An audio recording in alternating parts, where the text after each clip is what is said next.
Bueno, hoy vamos a abordar algunos de los problemas que nos plantea el espacio en el teatro y diferentes formas de pensar ese problema, diferentes conceptos o categorías que nos ayudan, digamos, a comprender un poco cuáles son los problemas que plantea la espacialidad dentro del acontecimiento teatral.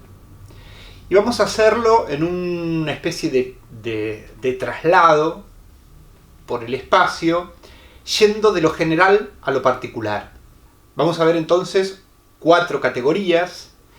La primera es la del edificio teatral, entendiendo al edificio teatral como la arquitectura que se establece como un soporte, como un elemento contenedor del conjunto de esa actividad teatral en el marco de lo que llamaríamos el espacio urbano, ¿no?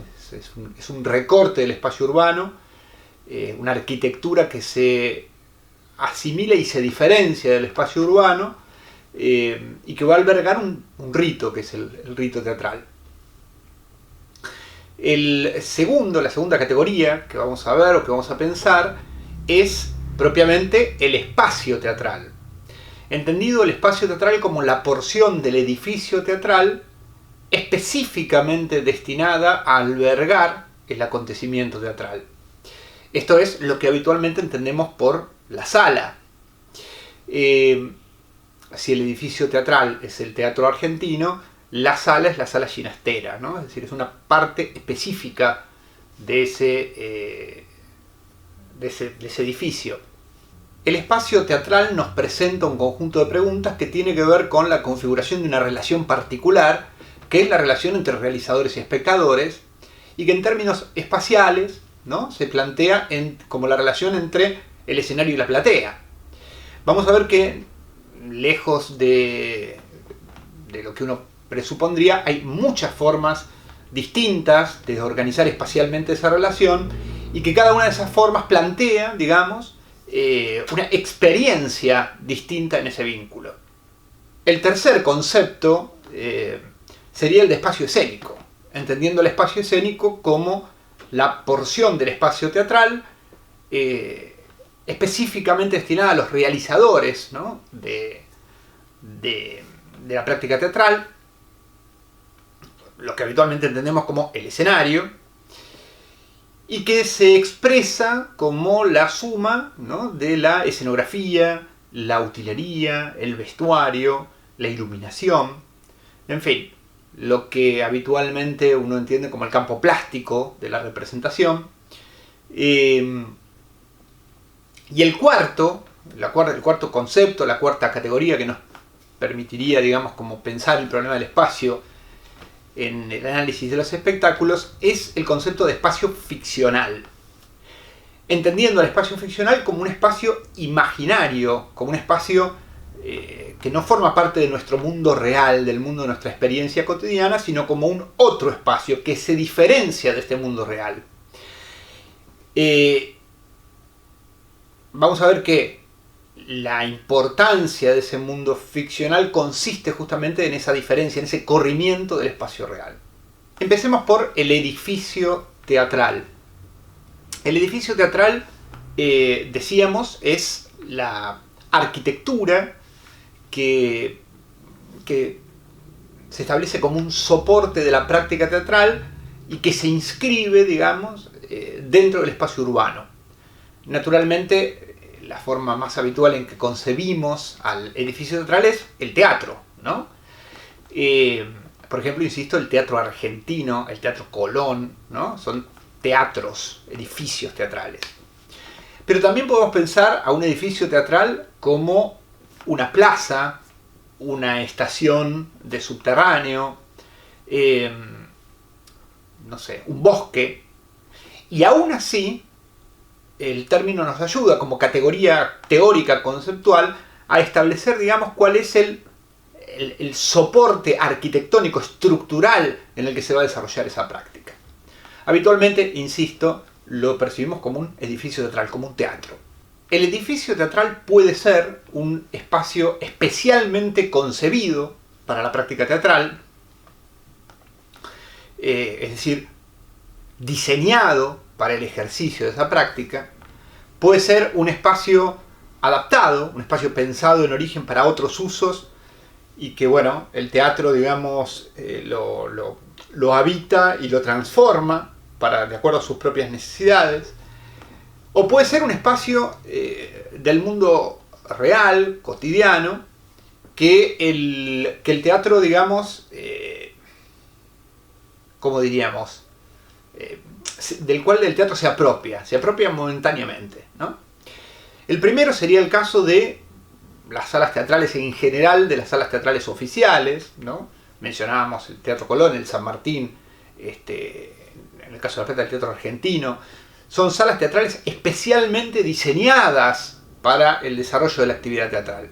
El segundo caso es más el caso de las salas independientes o alternativas, que suelen ser espacios adaptados. Cito el ejemplo de mi sala, el Viejo Almacén El Obrero, que era en origen un viejo almacén, un almacén de barrio, ¿no? Un almacén de ramos generales. Y que, bueno, cuando nosotros nos instalamos lo hemos ido transformando con el paso de los años y cada vez se parece más a un teatro. Pero, digamos, lo cierto es que en su arquitectura están las huellas, la violencia, por decirlo de algún modo, de su transformación, ¿no? El tercer caso, el caso de un espacio tomado por el teatro, ¿no? Intervenido por el teatro, es, como mencionaba, el caso de un bosque o de un espacio público, el teatro de calle, ¿no? Que interrumpe en un espacio público, o incluso las representaciones que se hacen en, no sé, la casa de gobierno, en cualquier lugar, en un hospital. Cabría preguntarse cómo se sitúa el edificio teatral en el espacio urbano. Vamos a ver que hay muchas posibilidades.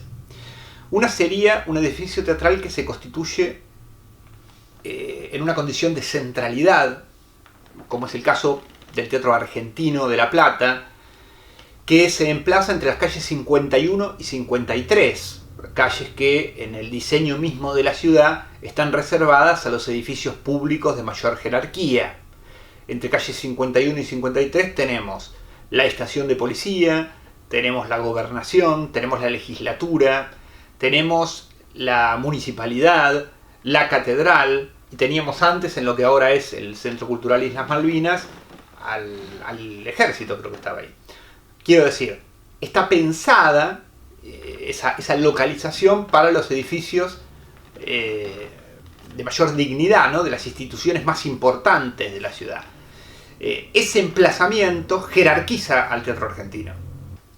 En oposición, podemos pensar una condición periférica. Nuestra sala, el Viejo Almacén El Obrero, se emplaza en calle 71, al borde de la calle 72, que es el límite de la ciudad, ¿no? Se emplaza en un barrio, por otra parte, que ahora es un barrio animado, pero en su momento era un barrio relativamente, ¿cómo decirlo?, marginal, periférico, ¿no? Cayéndose casi al borde de la ciudad, un barrio al sur.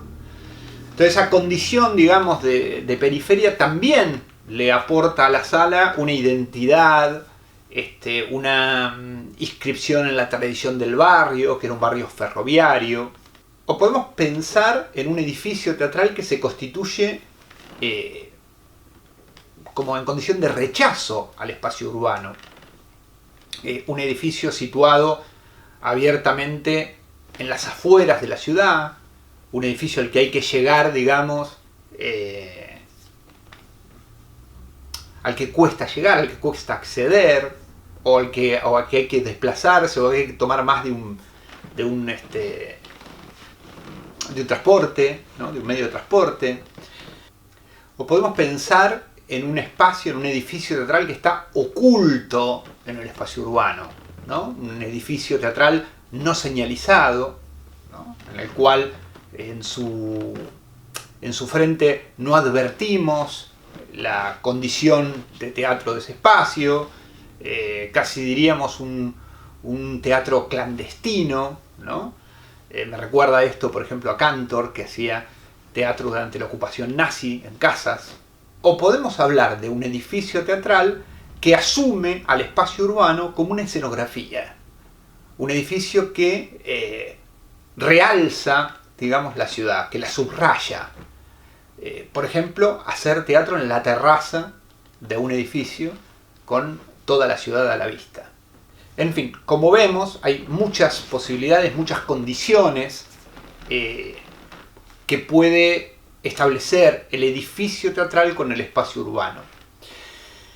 Vamos a ver ahora muy rápida y brevemente algunos de los edificios teatrales más importantes en la historia del teatro y sus características. Y vamos a comenzar obviamente por aquel espacio en el que se funda el teatro, que es el teatro griego y el teatro romano, es decir, los teatros antiguos, los teatros de la antigüedad.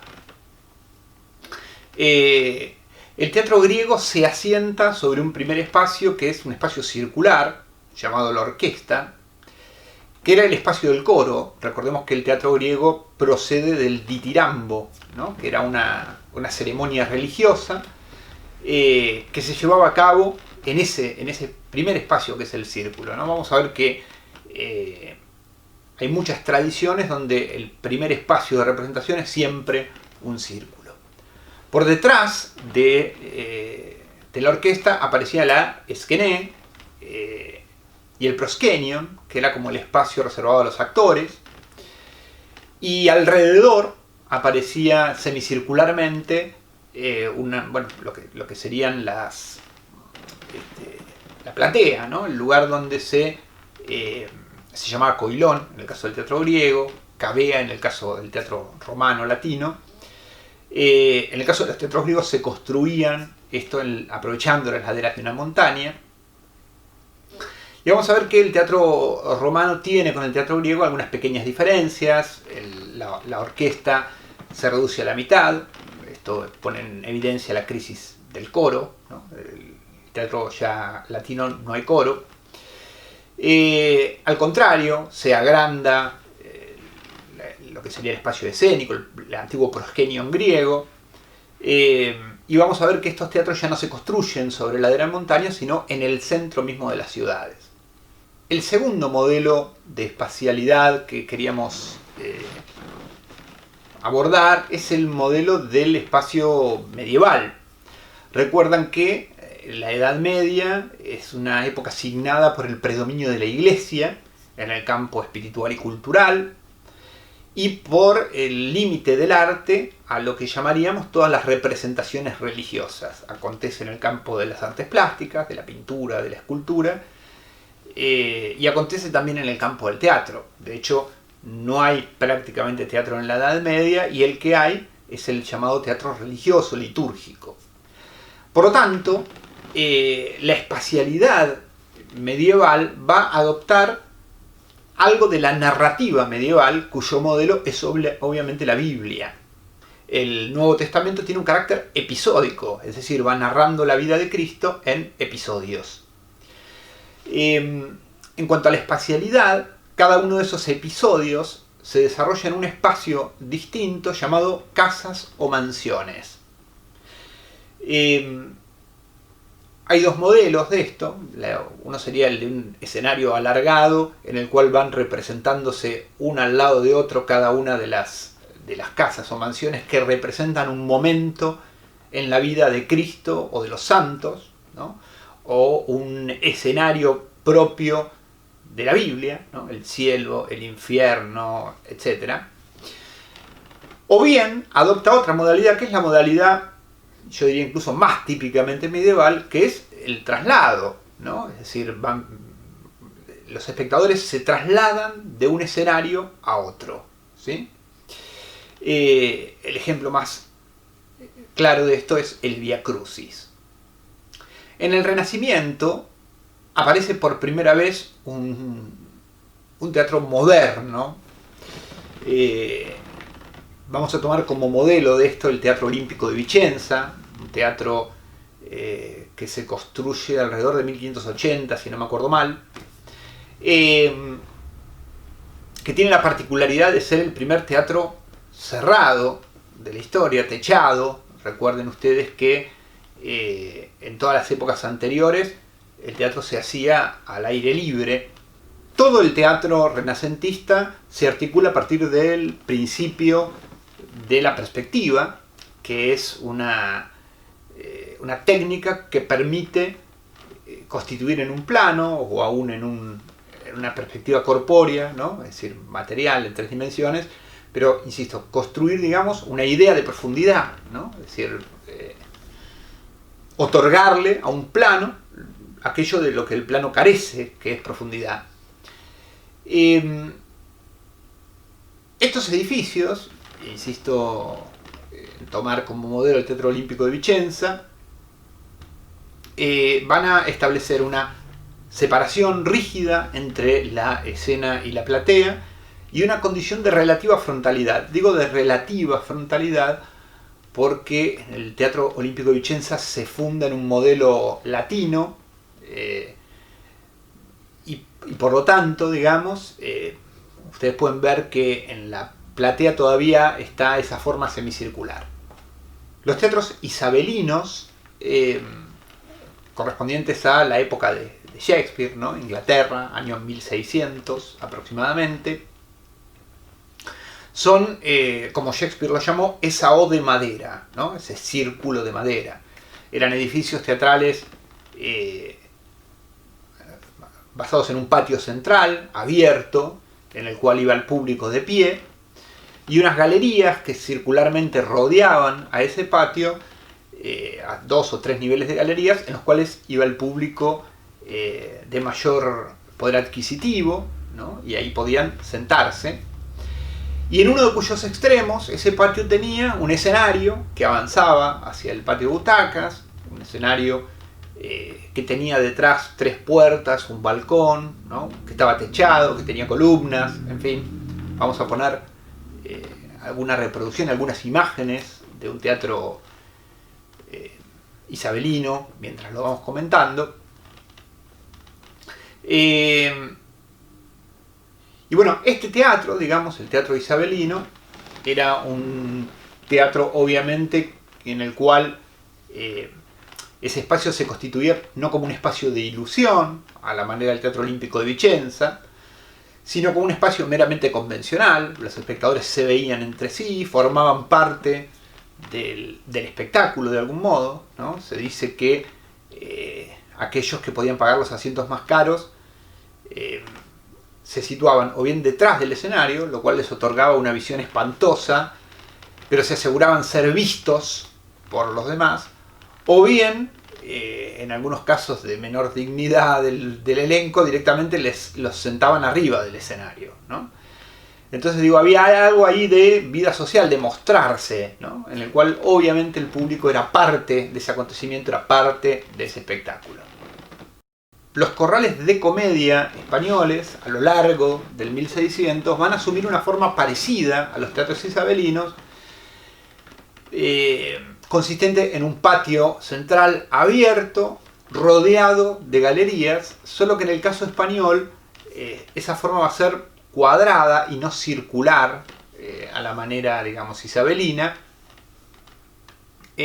También en este caso se trata de un espacio de convención, también en este caso se trata de un teatro que no tiene una gran pretensión ilusionista. Pero hay que decir 2 cosas. La primera es que a medida que el siglo avanza, vamos a ver que los escenarios, los corrales de comedia se van complejizando y por lo tanto empieza a haber una gran voluntad de crear una ilusión escénica. Y por otro lado, su carácter cuadrado, digamos, y no circular, permite o presupone el mantenimiento de una condición de frontalidad. Vamos a ver con los teatros a la italiana que la frontalidad es en general la principal condición de un teatro de ilusión. Los teatros a la italiana son el último ejemplo de arquitectura teatral que vamos a ver. Son teatros creados en Italia entre el siglo XVII y XVIII, en realidad más en el siglo XVIII. Tenemos casi todos los edificios, los principales teatros de Italia de esa época se crean entre 1000 1730 y 1780 más o menos. La Scala de Milán, el Teatro de San Carlo, el Teatro Argentino en Roma, en fin, la mayoría son de esa época.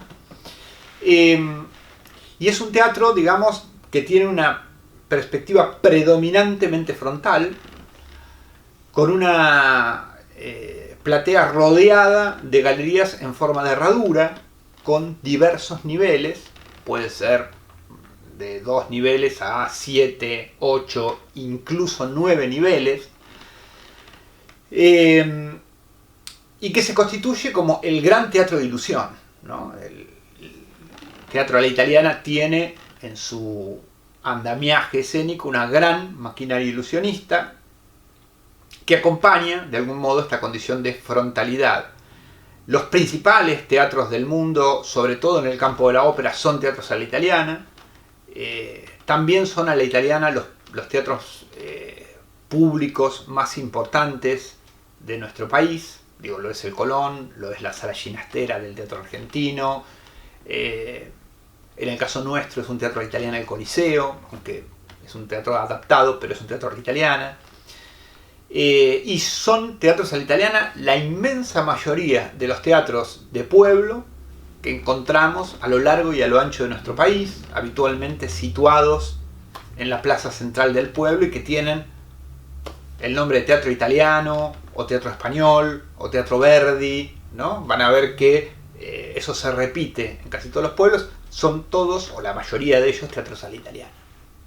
Vamos a hablar ahora del espacio teatral, entendido como la porción del edificio teatral específicamente destinada al acontecimiento, digamos, a la reunión, al convivio, por decirlo de alguna manera, entre realizadores y espectadores.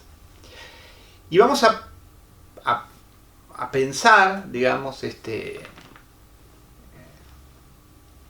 problema, entendiendo que la configuración del espacio teatral hace a la naturaleza del vínculo que se quiere plantear entre realizadores y espectadores. La configuración de ese espacio determina el punto de vista, determina el grado de proximidad o distancia, determina el grado de participación del espectador previsto en el espectáculo. En fin, diríamos que de la configuración de ese espacio depende en gran medida la naturaleza del espectáculo. Vamos a asumir primero como 3 grandes formas de organizar esa relación y después vamos a dejar algunas otras que son muy particulares, que son la de los teatros frontales, la de los teatros de arena y la de los teatros en pasarela. Cada uno de estos modelos tiene, además, distintas variantes, así que vamos a ir viendo muy rápidamente cada una de ellas. Bueno, vamos a hablar primero de los teatros frontales, que son teatros caracterizados por un enfrentamiento, obviamente, entre platea y escenario, entre espacio del público y espacio de los realizadores, que tiene la característica de universalizar el punto de vista, es decir, todos los espectadores ven lo mismo, y que en general es la forma de teatro que más se acomoda al teatro de ilusión.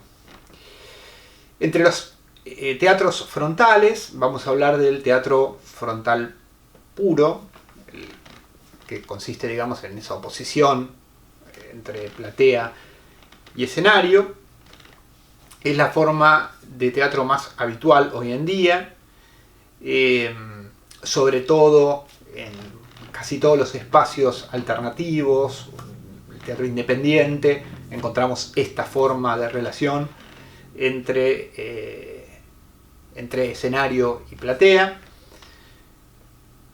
Podemos hablar también de los teatros en abanico, que son teatros frontales donde las filas posteriores, digamos, se introducen más espectadores, más localidades, y por lo tanto adquiere esa forma tan tradicional. Una de las salas del Teatro San Martín de Buenos Aires tiene esta forma, ahora no me acuerdo, lo voy a poner aquí, pero es una forma también bastante habitual. Y finalmente, entre los teatros frontales vamos a hablar obviamente de los teatros a la italiana. Algo ya hemos dicho de este tipo de arquitectura teatral. Es posiblemente la arquitectura teatral más extendida en Argentina entre los teatros oficiales. La encontramos, como dijimos, en cada ciudad, en cada pueblo.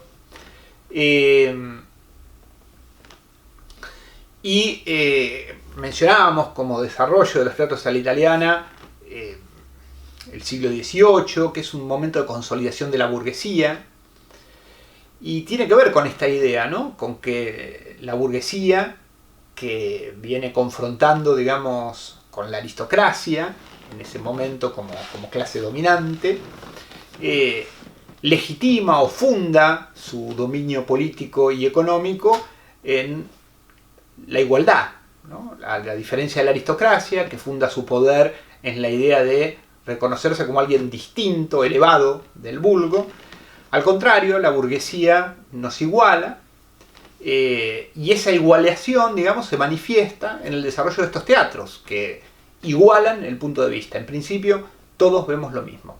Por supuesto que esto no es rigurosa o estrictamente cierto en los teatros de la italiana, porque están las plateas, los palcos, hay relaciones también de jerarquía, pero en general, ¿no? Diríamos de todo teatro frontal que tiende a la instauración de un punto de vista único y que favorece la ilusión escénica.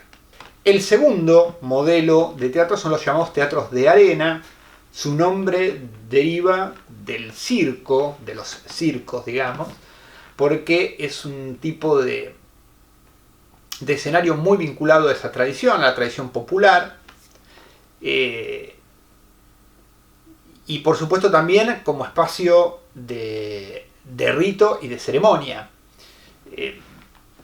Vamos a ver que los teatros de arena tienen origen en realidad en el antiguo círculo, lo mencionábamos, ¿no?, de la orquesta griega. Entre las formas de teatro de arena vamos a hablar fundamentalmente de tres. La primera es obviamente el teatro circular. Decíamos hoy que el círculo está en el origen de casi todas las tradiciones de representación, de casi todas las culturas. La cultura occidental, el viejo teatro griego, también tiene su origen en un círculo. En el caso del teatro circular, se trata de un espacio escénico central rodeado completamente de espectadores. El segundo modelo es el del teatro semicircular, que es en algún sentido una variación del primero, y al cual, digamos, en ese espacio circular aparece rodeado no en toda su circunferencia. También hay una sala del Teatro San Martín de Buenos Aires que tiene esta forma. Y finalmente podemos mencionar como otra variante del teatro de arena los teatros cuadrangulares, que consisten en una escena cuadrangular rodeada en sus 4 o en 3 de sus lados por platea.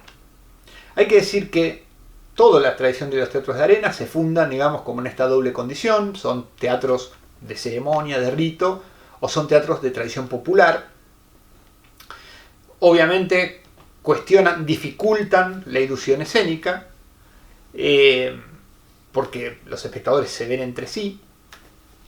Así que son en general favorables para un teatro distanciador, ¿no? Por ejemplo, a la manera del teatro épico. En tercer lugar, vamos a hablar de los teatros en forma de pasarela, que consisten en una pasarela central rodeada de espectadores. Los teatros en pasarela tienen la particularidad de ser, obviamente, teatros muy refractarios de la ilusión escénica, porque los espectadores se ven entre sí, y tiene algo que lo diferencia de todas las demás formas escénicas que hemos visto hasta ahora, que es que obligan al espectador a optar por la mirada, por el punto de vista, en la medida en que, como son escenarios muy anchos, el espectador no puede con su mirada abordarlo todo y tiene que elegir qué mira. Hay tres formas que vamos a mencionar como teatro en pasarela. La primera es la pasarela más tradicional, un espacio escénico central con público enfrentado a ambos lados. La segunda es la pasarela en forma de T, o la suma de pasarela y escenario, ¿no? Consiste en una pasarela central y a uno de los extremos, o a ambos, si tenemos un teatro en forma de H, por decirlo de algún modo, encontramos un escenario. Y finalmente vamos a mencionar como otra posibilidad la pasarela en cruz, o la intersección de dos pasarelas. Me gustaría terminar con otras configuraciones de la relación espacial entre espectadores y realizadores, que son más de inspiración de las vanguardias artísticas y del teatro contemporáneo, sobre todo ese gran visionario del siglo XX que fue Antonin Artaud, y que consisten en el llamado teatro envolvente, que podría ser un modelo inverso al escenario circular o al escenario cuadrangular. Se trata de un espacio central ocupado por los espectadores, que están rodeados de los realizadores, de los actores, es decir, el espacio escénico rodea, comprime de alguna manera al espacio de los espectadores. Y el otro modelo, también anunciado, también soñado por Artaud, es la idea del espacio total, ¿no? Es decir, un espacio indiviso, un espacio cuya relación no está jerarquizada o estructurada de una manera definida, sino que espectadores y actores transitan en forma libre por ese espacio. Hemos hablado entonces del edificio teatral y de algunos problemas, algunos aspectos a reflexionar acerca de su naturaleza, su inscripción en el espacio urbano. Hemos hablado también de la historia del edificio teatral y de algunos de las formas de arquitectura más tradicionales de los teatros de Occidente. Hemos hablado luego del espacio teatral y de las diversas posibilidades, de las diversas configuraciones que ese espacio puede plantearnos y que por tanto determinan la relación entre espectadores y realizadores. Y en un próximo video consecutivo de este hablaremos de los dos elementos que nos quedan, que serían el espacio escénico y el espacio ficcional.